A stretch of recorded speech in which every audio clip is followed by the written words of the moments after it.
Welcome to the NDA podcast. We're here to challenge topics the industry has been keeping under waiver for years. Unfiltered conversation with no fear of being cancelled. Bringing creatives of different levels, different backgrounds, and very different opinions together, debating the issues we only dare discuss over our Twitter DMs. So get ready for some honesty, because we're about to break all the NDAs.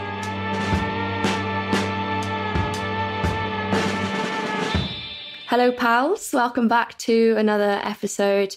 Really keen to get into this one today. It's not something that a lot of us have experienced. So this week's episode is an epidemic education. Who better to enlighten us than those who were there? We've got some grads and lecturers who want to share what went on during those really difficult years, how everyone had to adapt, which bits went well and not so well. I'd like to just caveat this episode and kind of acknowledge the fact that the effects of the pandemic were obviously really far-reaching and for a lot of people devastating. And the intention today is not to diminish any of those experiences, but we're going to try and focus on this really singular aspect of living through it. So now that's out of the way, let me introduce you to my lovely, lovely guests. Nikki, why don't you kick us off? Hello, my name is Nikki Sorkeld and I'm a senior lecturer in graphic design at Falmouth University. And I head up predominantly the first year, although I do teach across the second and the third year as well. I'm Martin Schooley. I'm the course leader for the graphics courses at Norwich University of the Arts. I'm Claudia Aggett. I'm a midweight designer at Fiasco, which is based in Bristol, but previously was a student at Falmouth University during the pandemic, and I was in third year when the lockdown all kicked off. I'm Neeraj Kainth. I'm a designer / studio manager for an artist called Imbue, and I help organise Birmingham Design Festival, and I was a student in my second year when lockdown happened, or the first one. Perfect. Yeah. Amazing, thank you. I'm Katie Cadwell, my pronouns are she, her. As always, my job is here to kind of relay what I've been hearing in the NDA DMs and lots of calls that I've had with recent grads, which is plentiful this week actually, because understandably, some people aren't super comfortable sharing publicly their experiences just yet. Lots to discuss.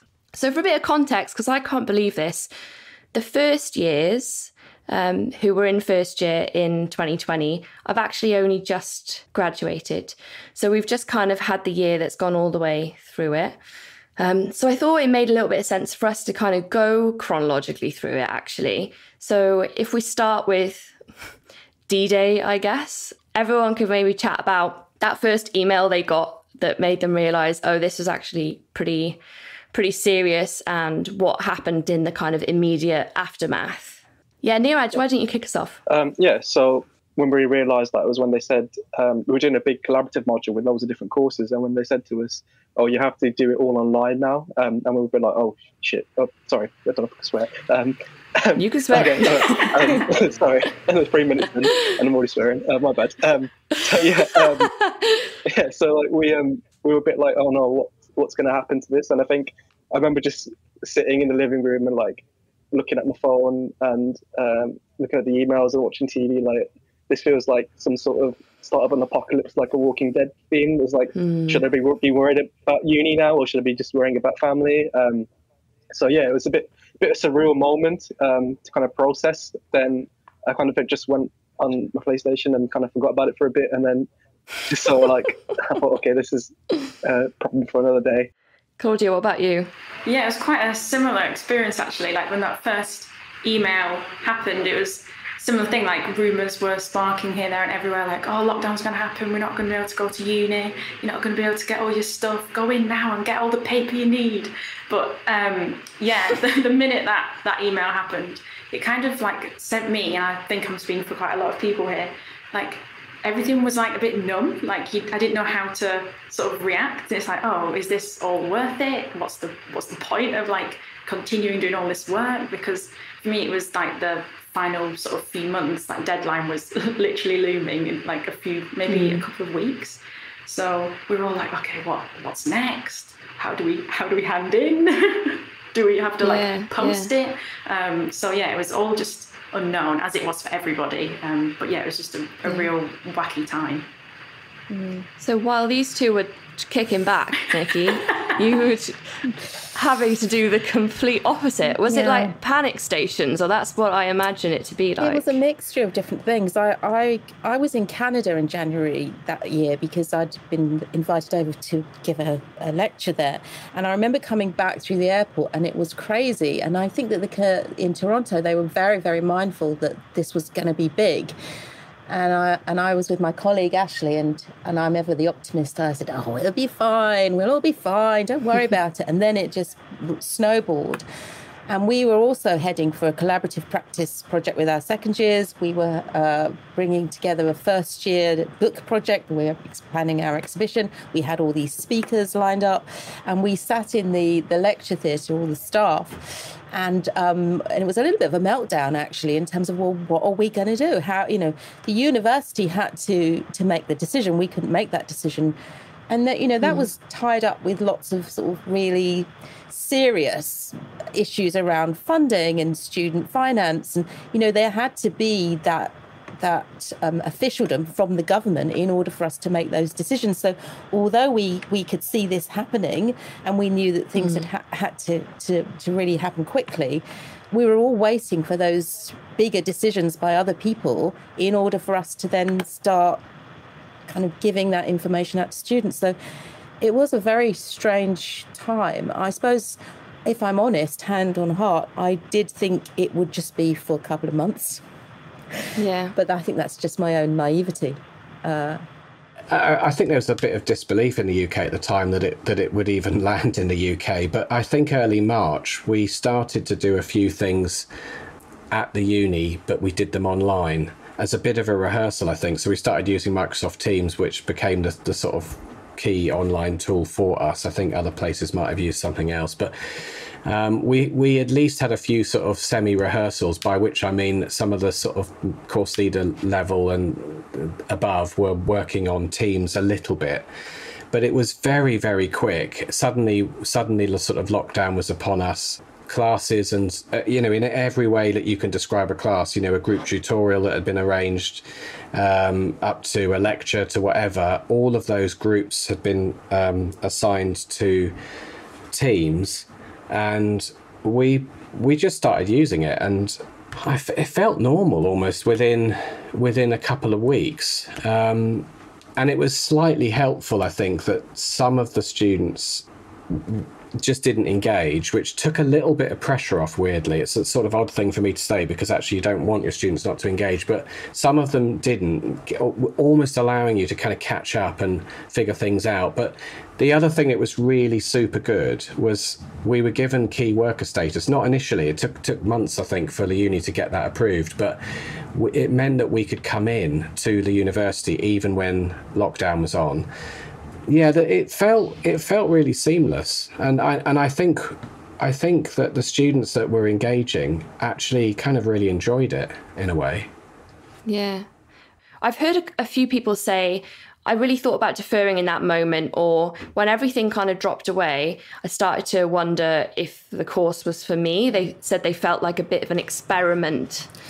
Almost. I think there definitely was an element of that. People went into, well, what are my options? What do I do? How do I respond to this? And rightly so, people were weighing things up for sure. I think that initially, the particularly international and overseas students, they'd packed their bags, and a lot of them had left before that decision had even been formally made, because they were worried, their families were worried, so they'd gone. So the ball was already rolling, and those decisions were already slightly out of control, and we had to kind of steady the ship, I guess. It was slightly different at Falmouth because we don't have a huge cohort of international students, and as I said, we were in a little bit of a bubble down here, but I am an external examiner at UAL, and the majority of their students are from China. In the course that I look over. So, there was really serious concerns about how that was going to be managed, and those students leaving, and time scales and timelines, people in different countries. Teaching across that is very, very problematic. What about you, Martin? Did you have any students pulling back or ready to leave? there was definitely some lack of engagement weirdly in the second year cohort, but second year often can be a bit like that anyway. Even in the best of times, there can be it can be the kind of year where you don't have the wild-eyed sort of panic of year one, and you don't have the sort of pressure of year three. But year one and year three were fantastic in terms of how they kept coming to all the classes, albeit online classes. You're quite right about internationals. So we don't have a huge international student population at Norwich, but the beauty was that I might have had a tutorial group with one international student in it and 4 or 5 UK students, but on Teams it's all kind of equal, provided the time zone thing wasn't a problem. The only other sort of, you mentioned the word leave. I mean, there was a few students that took a kind of what we call intermission, which is when they sort of step off, that they pause their studies really by agreement with the university. And there were a few that did that. And undoubtedly, there's, the whole episode, I'm sitting here saying how seamless and easy it was. Of course, it rocked everybody's minds. And there were people confused by the scenario and worried about it, but all universities kicked in with a certain level of additional support, particularly around things like how submission would work. So we rapidly kind of rewrote, if you like, our expectations for submission, and we also extended our academic year, I think, by about 3 weeks. And like a lot of universities, we put in place a sort of policy at the exam boards to compensate for what might have been lower standards because of the circumstances. But none of that was unique. I think everybody did some version of that and put that in place pretty early on. Claudia, I can't imagine you considered deferring, being so close to the end. So Neeraj, did you think, I'm going to defer, or any of your friends have a bit of a wobble at that point? Yeah, I think me personally, I didn't want to defer because I was a direct entry to second year, and I thought the whole reason I kind of wanted to stay in uni was to kind of make new friends and meet new people. And I thought if I was to defer, I'd have to kind of go back and progress and redo it again. But I think I did. I remember hearing discussions from other students and saying that it was kind of like every man for themselves kind of thing. Like, uni doesn't matter to me anymore. I've just got to prioritize my safety. Like, it's just a piece of paper for some people who are thinking that. But for me personally, I just wanted to carry on and just keep going. Claudia, I've heard a couple of people say they didn't finish their projects. Things were so kind of unbalanced and everyone felt so sort of unsteady that they didn't finish. So I spoke to one student who had 6 projects on the go and didn't finish 5 of them. And I'm not sure how that, what that implication had on their grade and stuff. But so did you finish everything that you had going? No, I was planning on doing the ISTD project, so that the typographic book project. And I literally started uni and did the sort of bookbinding workshops. I was like, I'd love to do this. This is like my dream. When I'm in third year, I'm going to do this project. And I had my heart set on it, and it got to March time, and we weren't allowed to use the printing facilities. I just thought the whole point of doing this project is to think about the paper and the binding, and none of that was doable. So I ended up just scrapping it, and I did all of the research and the ideas and just didn't end up making it in the end. And I think the similar thing happened with a few other people on the course wanting to do, as you say, like D&AD projects or just any of their own self-initiated ones, and they just kind of lost that interest or that motivation to continue doing it. Yeah, we had to make changes to expectations of what students could do as well. So the assessment was changed so that students could be able to accommodate the assessment needs. So the amount of projects that we requested was changed, and the way in which students handed their work in was changed. So there was accommodation in that. So definitely students didn't finish certain projects or had to drop others because it just wasn't reasonable to suggest that they could do those. Yeah. So I guess let's jump to the end of that year then. So Claudia, you're about to throw your metaphorical hat. Well, you're getting to do that, aren't you, next week? So finally, well deserved. That final moment, we did it. I guess explain a little bit about how that felt, wrapping up uni, final deadline, all that kind of stuff. Yeah, it was, the actual deadline day was not what I expected it to be right at the beginning. It was a little website link that we went onto, and we uploaded a PDF, and it said, "Congratulations, you finished uni." And it was like, great, now what?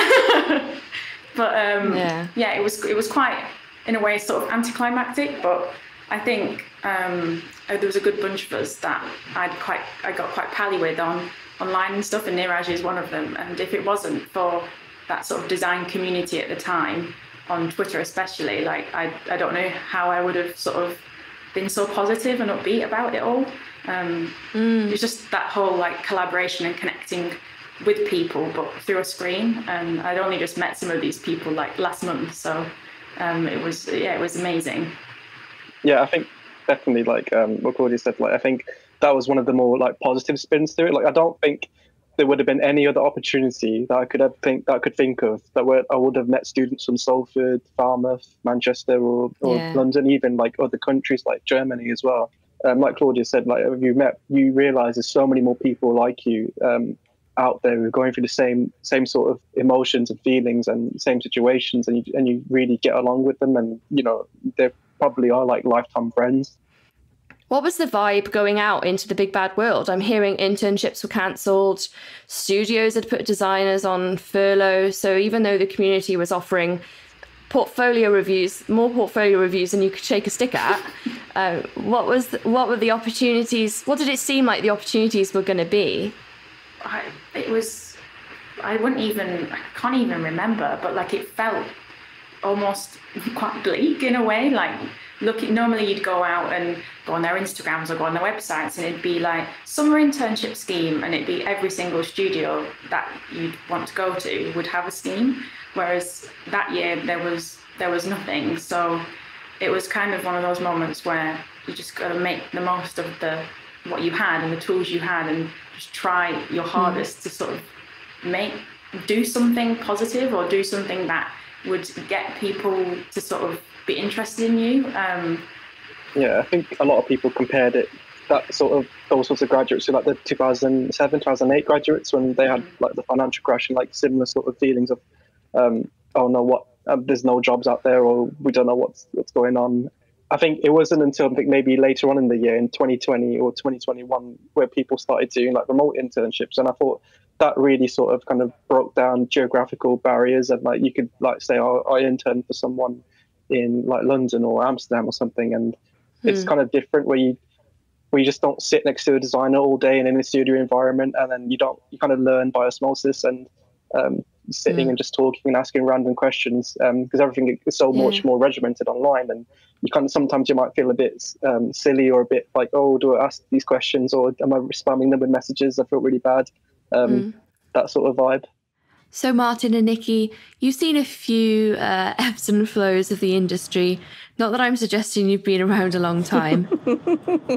Were you around in the financial crash? But yeah, I guess you've seen the industry pick itself back up. So what were you kind of saying to people, or did you also think, wow, I really don't know if there were going to be jobs for this lovely, talented bunch we're about to push out into the world? I think that, the design industry has always been a barometer of what's going on out there, and it's often the first to feel the effects of wider problems, and it's also the first to pick up when things are picking up generally as well, in a kind of cultural, political or financial way. But my heart broke for those graduates that year because, yes, there were some opportunities online, and the design industry really did step up. I mean, they were falling over themselves to help and to accommodate and to be as proactive as possible. But at the end of the day, a remote internship is nothing like a proper internship. We're quite lucky anyway. I mean, we've got a really good really good track record, particularly on the graphics courses, of getting people into work fast, and there was nothing. There was just, and it's completely understandable. So in answer to your question, yeah, we felt pretty terrible, but alongside what we were seeing industry doing, we were kind of inspired by that and did similar things at sort of uni and course level ourselves. Lots of sort of communications back out to graduates around their own kind of resilience and really frankly just telling them how amazing they were, and telling them to sort of stick with it, keep busy, keep active, keep working, keep developing work, even if there's no one to send it to, as it were. Because the sort of phrase I used to like using was, I said, I want you at the front of the queue when things change. And the way that universities collect their data about the graduates and their employment status is it's always quite delayed. It's about 12 or 15 months after the event, and so we do now have the data for the 2020 graduating group, and it's actually really good, because they did stick at it and they did eventually pick those opportunities up. Yeah. What about you, Nikki? What are the positives that you've spotted? Well, there have been positives. I mean, I suppose from a teaching perspective, it's shaken us up for a start. We've had to rethink how we communicate and how we can communicate and how we can deliver. It's also really changed the way that we record work, we record what we're delivering in terms of lectures. So we have this amazing comprehensive learning space now. I hate to use that word, but where absolutely everything we've done within that module is there, and it's accessible and it's revisitable. So, it's an enormous wealth of kind of content and resource, which is pretty good.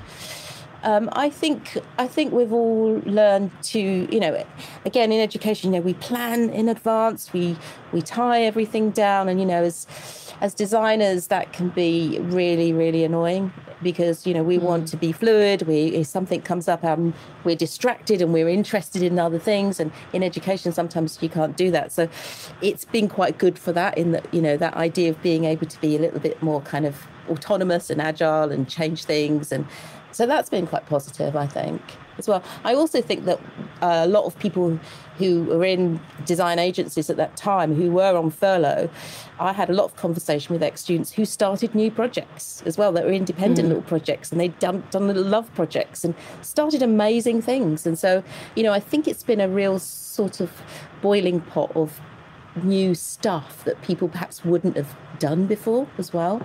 Yeah, they've learned all sorts of things, and I think they're just they're probably a little more entrepreneurial. They're much better at promoting their work. They're much better at reaching out, and in whatever platform that happens to be. Couldn't be more proud of them, to be honest. Yeah. And I'm sure you're not going to condone this, actually. But I did have someone say that they started freelancing while they were in uni, which meant that by the end, when they graduated, they actually had studio work to put into their portfolio, which obviously harder to do when you're in the room with your lecturers and they're like, what are you up to here? Sending an invoice. So obviously there's a flip side to the coin. We've touched on it. Facilities is a huge one, but what did we miss out on? Face-to-face time. Someone mentioned the library. I think it's really easy to quickly jump to letterpress and photography studios and all the jazzy stuff. But obviously just not having access to a library is a huge one. So kind of just wanted to say that on behalf of that person in my DMs. And then rubbish Wi-Fi, tech issues, not being able to hire equipment. How much time did you spend dealing with all that stuff? Yeah, I guess like for me, I really like library and I really like design books. And also for a lot of students, there's just good design books, I guess, or magazines. They are quite expensive, maybe or a unit editions book. They're lovely books and really good. And I think you must be really privileged if you can get one if you're a student. Because of the prices. And I think my library unfortunately didn't have stuff like that, but they did have some good content. And I think that was one of the things I really like getting, because I guess as designers, you're very visual people, and you kind of know and appreciate books and magazines. And I think that you can learn a lot more. The way especially for me, with some books, I'd have a look at it and say, oh, okay, this is a really cool binding technique. I'm going to use that for a project, more so than actually looking at the content or how things are laid out and things like that. But yeah, and I think the facilities as well, that was a major big thing. And I think I think that was one thing that was quite a negative. I heard a lot of like, it was like some universities had more access to things than others. Like some didn't have any access to any facilities. Some were allowed to go in and hire out equipment. And I think there was kind of like, I guess, a divide with some students who felt like, really frustrated where they can hire out equipment, and like some students couldn't. Like I know photography and at my uni, they couldn't hire anything outside the building. So like some students who might want to be like take photographs in certain situations and landscape stuff, they just couldn't do it.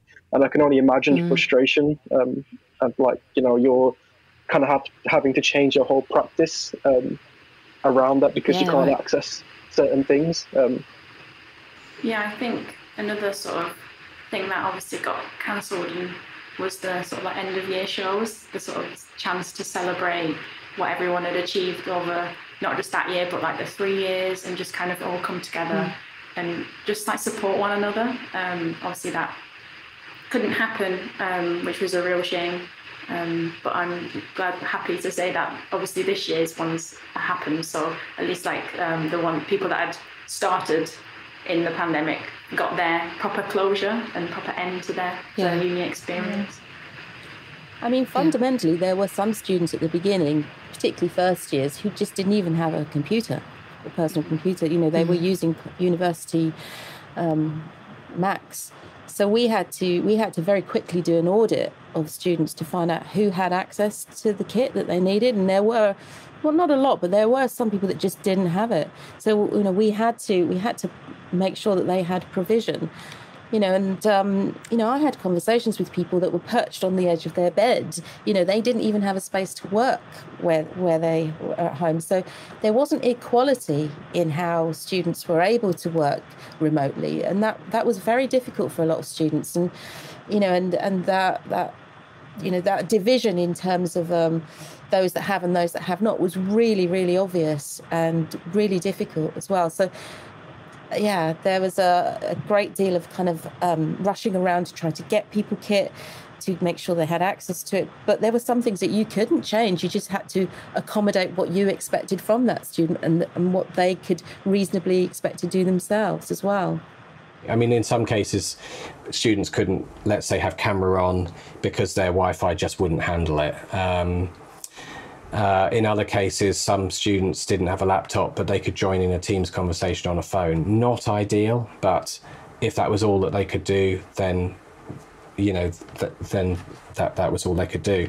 I mean, we weren't in a position as a university to hand out hundreds and hundreds of laptops and things. It just wasn't possible. But what we did do was clearly articulate our reduced expectation, shall we say, around the work that they could do. We would talk to them about how they could much more domestically, if you like, create work, make work, photograph and record work, or document it within the constraints that they had, which were considerable. It's crazy to think that like digital poverty was such a big thing that got like kind of exposed during the pandemic. Like I was a course rep, and I remember sitting in a call or seeing a sort of survey showing that there was thousands of kids at the university who just didn't even have a laptop, and you'd think that that's like it's a normal thing, but then you realise that actually there were so many students I used to see like sitting in a library or sitting in those designated like areas to work and just do their own stuff, and they'll be sitting there for hours, and then it kind of makes you feel a bit, I guess, privileged in the sense that you've got access to that, and you know, like I have my own desk and things like that, and you kind of, I guess it puts things in perspective to you. Like it's something you don't think about much, but then that really got exposed quite a lot during education during the pandemic. I think as well for first years coming in, you know, that some of them came into halls and they didn't see people.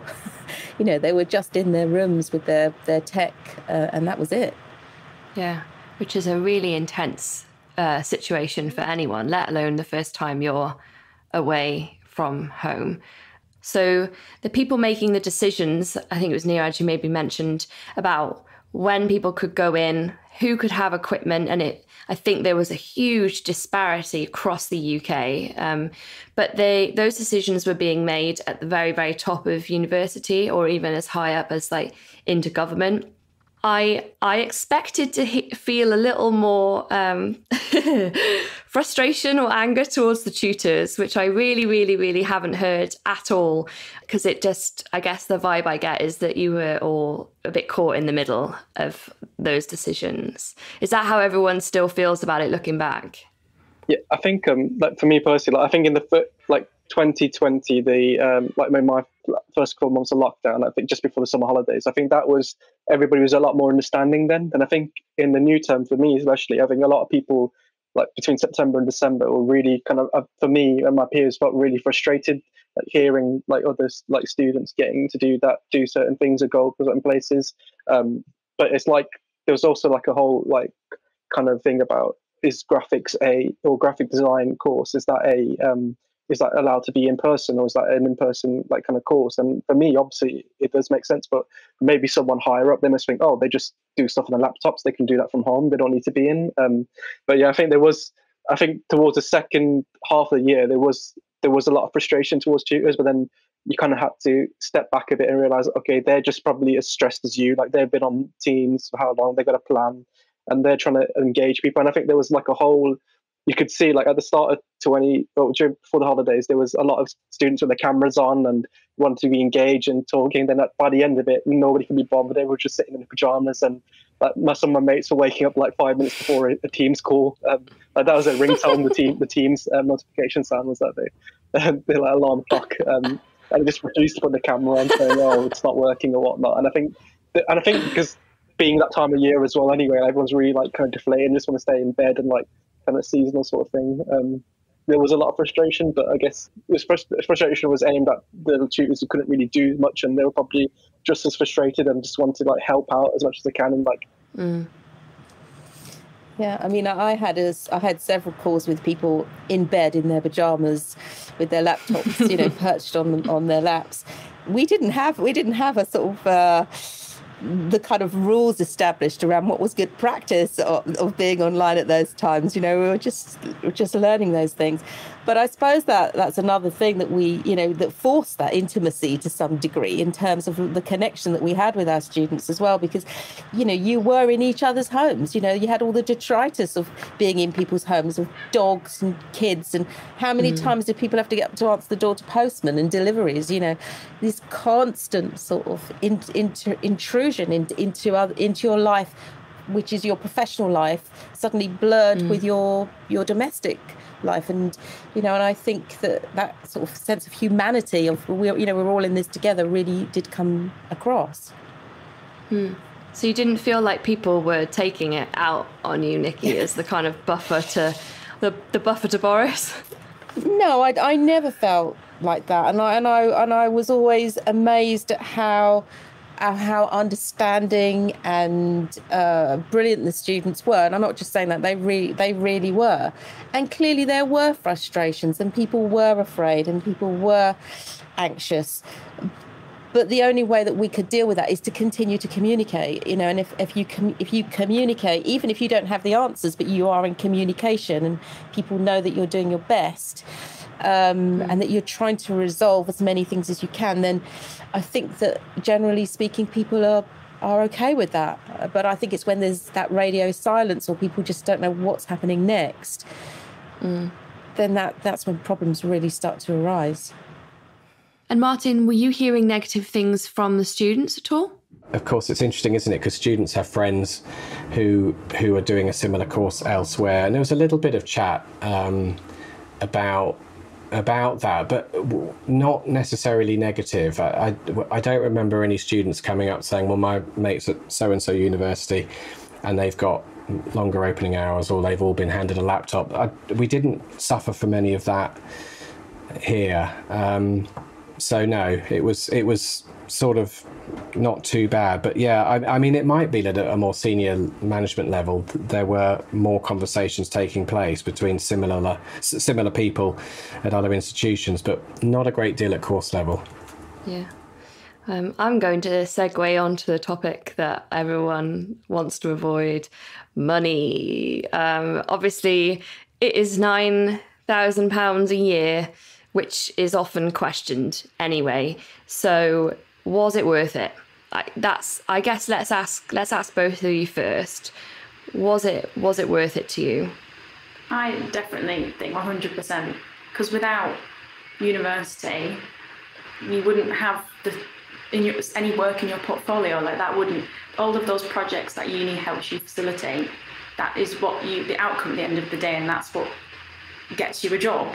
But besides that, like university, I went into university as a very shy, very anxious person, and don't get me wrong, I still am shy and anxious, but it allowed me to sort of come out of my comfort zone and do things that weren't what I thought I'd be doing, and different practices and different techniques and everything. Like it allowed you to spread your wings so far and try everything. Where if you was your last year worth the same as your second year and your first year, Claudia? It's hard to say, because my third year, it was only 3 months that got affected compared to other years. That was the full year. I think it actually, weirdly to say, like benefited me, because I had such a bad work-life balance. Like I would work all day and hardly ever have a break, even on weekends and things. And I think even the lockdown just allowed me to even just go on that walk a day that I wouldn't normally. I wouldn't give myself that break or pause in the day to just do something.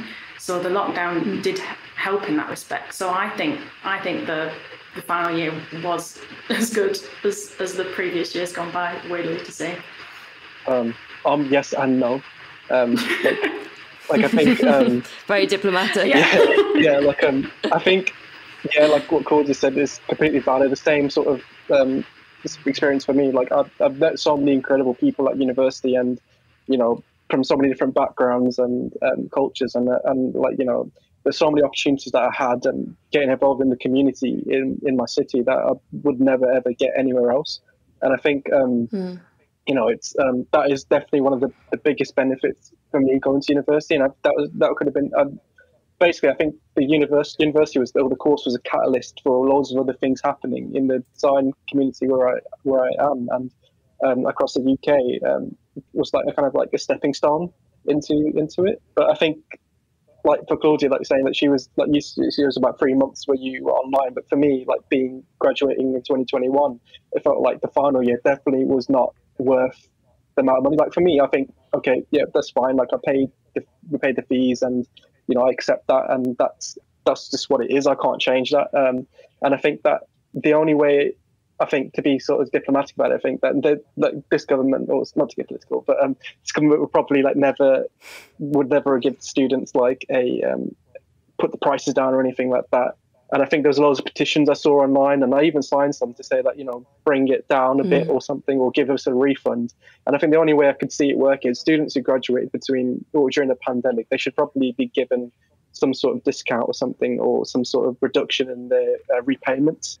Just because I think that the quality was probably not the same or what they expected. Because I remember in all these petitions and the government responses, they'd always say universities have to ensure they're providing a high quality learning, blah, blah, blah. And it's kind of nuanced. I guess it's a bit of a grey area. You don't know, you kind of hard to explain what is that. And then some universities, like we mentioned earlier, were giving students a lot more facilities. They probably wouldn't have said that as much.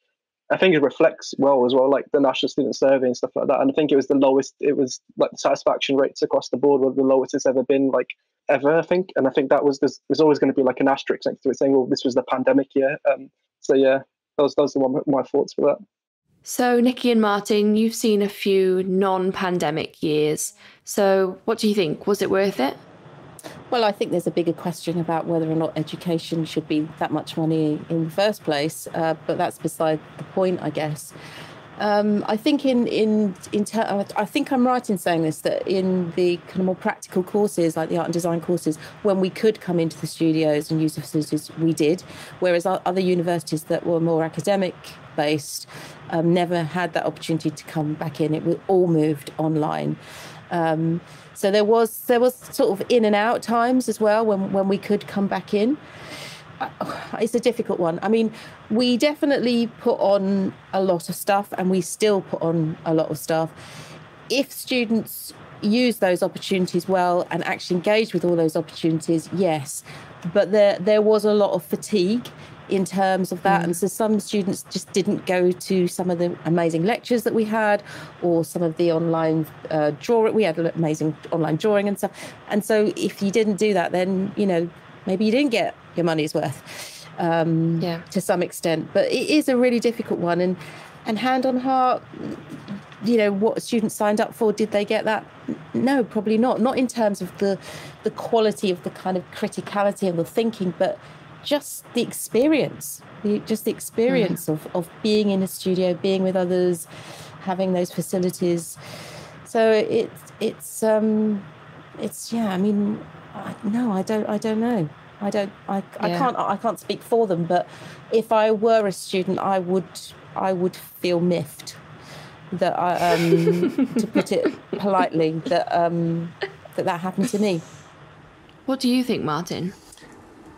Well, I think if you're going to be really honest, you'd have to say no. If you look at pure, you know, value for money, you know, some of those student fees are paying for facilities, and it was at one point, you know, within national lockdown, you know, against the law to use them. So, you know, there was that problem around people not being able to access, say, the really good printers here, or laser cutting, or goodness knows what.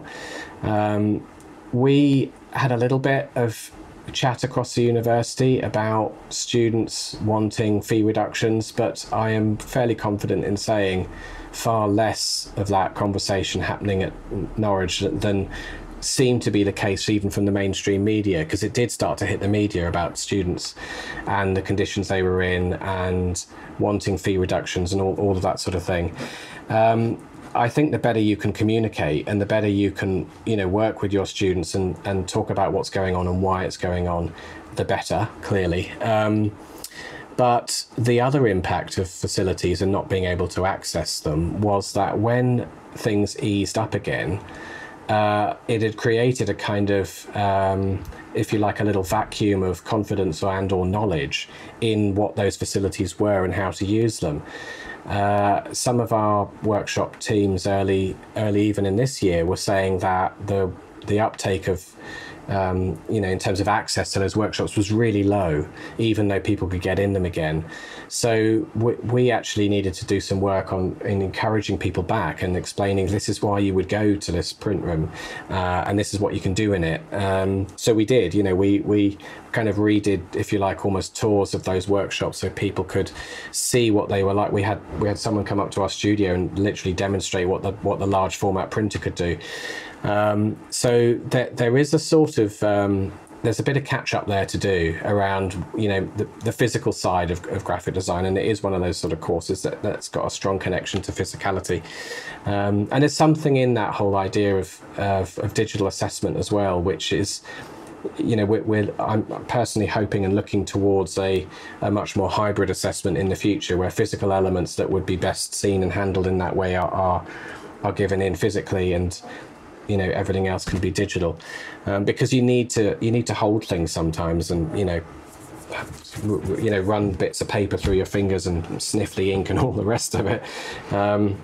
So there's a bit of catch up there, I think, around what the facilities do and why you would use them. So I thought I would read out a couple of messages that of people that are absolutely miffed. People saying that they had a direct comparison to the year before them because they did a bit of uni with them, and they really felt how unfair it was, and they kind of saw the different experiences. They entered into a contract. Universities are a business. They agreed on a certain set of, I guess, benefits, and they didn't get them, so they literally paid for something they didn't receive. People still paying interest on their loans, even when they weren't receiving education. I've heard a lot of people talk about contact hours being really, really, really reduced down to like 2 or 3 hours a week because the tutors were trying to juggle so many different students.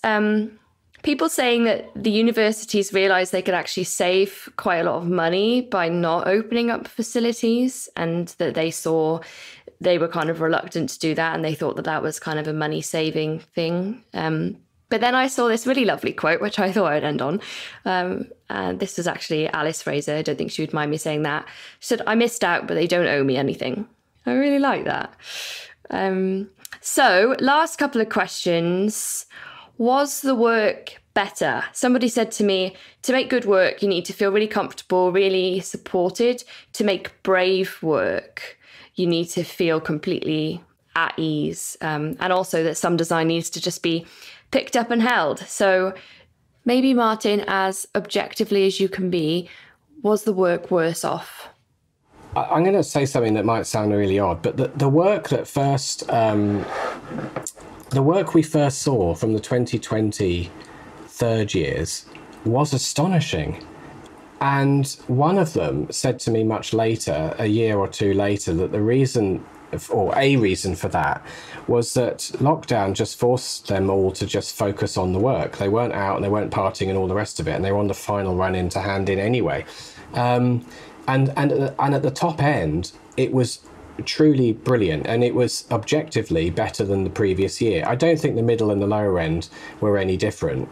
Possibly they might have been a little bit worse, because some people would have suffered from not being amongst their peer group, where a lot of kind of accidental learning can take place. But initially, the standard at the top end, I think, was higher. And I would say the same of the year that followed. The students that graduated in 2021, again, produced an amazing array of work.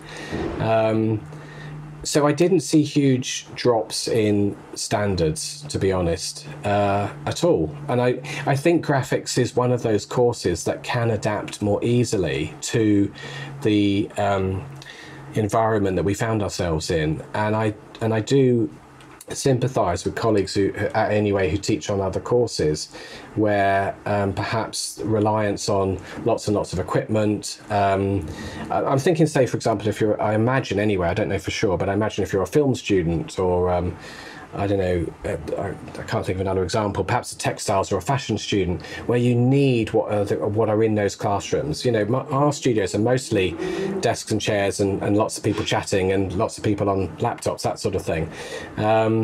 But therefore you can kind of do that from home. The difference being you don't have lots of people around you to support you.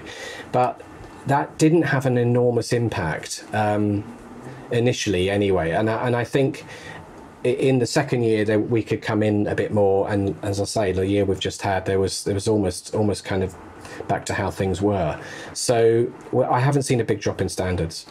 I don't think the quality of ideas suffered at all. I think that the students, you can't suppress good ideas. You can't take that away from people. So thinking and creativity, innovation, absolutely, it's as good as it's ever been. But I think for the students who are perhaps not as able, or struggle perhaps more with some academic elements or study elements, it was definitely more difficult for some of those folk. But I think we were actually really surprised and amazed and delighted that when the work came in, how wonderful it was and how well it was communicated as well. I mean, I suppose that has a lot to do with the platforms upon which we're looking at it.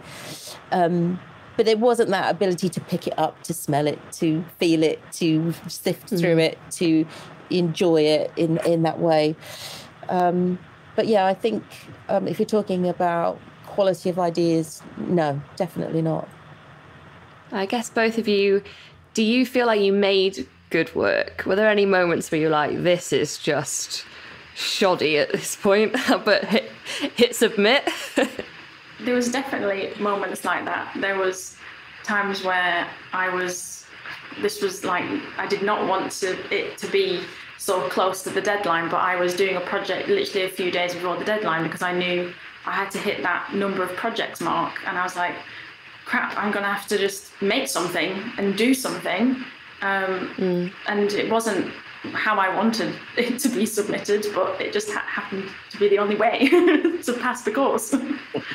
Yeah, I think the work that during that winter lockdown, I think the work I made then, I haven't shown anyone that ever, like, apart from my tutors. But I just hate draw work. They call literally, that. I'm just so embarrassed about it. Like, it was just so like I said, I think the ideas and stuff like that were really I don't think anyone's ideas were ever affected like that. Well, like Nikki said, I think that it's just the execution that I just thought this isn't my best work, and I think that I could, if I had facilities, say for example, or had the opportunity to make this a piece for real life instead of doing a mock-up, I said I can make it so cool, and like I just sip it and I was like, yeah, forget this. Like I'm thankful they're marking leniently because this is not my best work. Yeah. It's just going through that delirious state, like, what week of lockdown are we on? Oh no. Yeah, so I'm just gonna play Call of Duty instead of I just what do we think the long-lasting impacts of the epidemic are? Like, have you seen anything that's manifested as the students are moving through university now? Yeah, I mean, I think that there are some kind of concerns around ideas of presenting and sharing work, because a lot of students didn't feel comfortable about doing that. Like you said, they didn't want to turn their camera on, or, you know, they might talk about what they did, but they wouldn't always share their screens. And so then you'd see work right at the end, and it could have been stronger or better had it been more collaborative, more discussion. And you know what it's like. You learn from your peers. You know, if you're working in the studio, and if you're not having that, you can be in that world where you've got your blinkers on and think, I'm working hard, I'm doing everything, you know, I'm at the top of my game here, but you're just working in a linear way, and you know, and it's almost sort of becomes well, just there is nothing that's coming in sideways to interrupt that or to make you question it enough. And so for me, that was a real problem, I think, for a lot of students. I also feel that, you know, like the first year that we've just seen this year, they've never actually been assessed in the last few years. They never actually had to hand work in or to be judged in that way for assessment. So, you know, it's changed the way we think about assessment for sure as well, and how important is assessment. Yeah, that's cool. I'm gonna final question for the grads. Looking back, would you change it? Hard question when you're both sat here so successfully in front of me. Oh, that's such a difficult question. I guess like if my work suffered for a bit, I guess it's all right because I feel as though I've like recovered from that a bit, and like done so many other projects and got involved in so many other things kind of away from uni, or which I enjoyed. I think that was because there was so much more like collaboration between other students, like the artist practice drama set up loads of really cool projects to get students collaborating, Design Manchester and stuff like that. And I think that if it wasn't for those things happening, I wouldn't have met so many cool people. And yeah, like I said earlier on, like that's something I'm always be grateful for, because those are like, I guess, like friends for life and like people I really want to keep in contact with and, you know, just chat to all the time. So I don't think I would have changed it just for that sense of like making that community online. I know it's probably really boring to say, but I got to completely agree. Like I don't think there's anything that I would go back and change, just because everything happens for a reason, and those people that I've met has all been because of this situation. So and those are the people that I couldn't have done any of this without them. So yeah, I'm grateful for how everything was laid out. So let's hopefully not change it anymore. What a lovely optimistic note to end on. I love that. Thank you so much, everyone. Good luck with finally getting to graduate and managing multiple graduation ceremonies in a short space of time. Yeah, I really appreciate it. So thanks, everybody.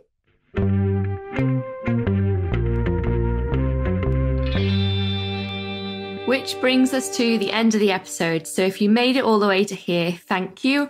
A couple more asks from me. If you could hit subscribe wherever you get your podcasts, then you're not going to miss out on all the episodes that are coming up. We're talking about things like salary, promotions, design awards. It's going to be juicy. The other thing you can do is leave us a review, which actually makes a massive difference. So let us know what you think of this episode And if you want to be involved or actually just know someone who would be really good, you can always jump into our DMs, recommend them at the NDA podcast on Twitter and Insta. The absolutely banging soundtrack is by Jamie Allull and Toby McLaren. We're trying to be as accessible as possible here, so all our episodes are recorded remotely, so no one needs to shell out for equipment or transport costs.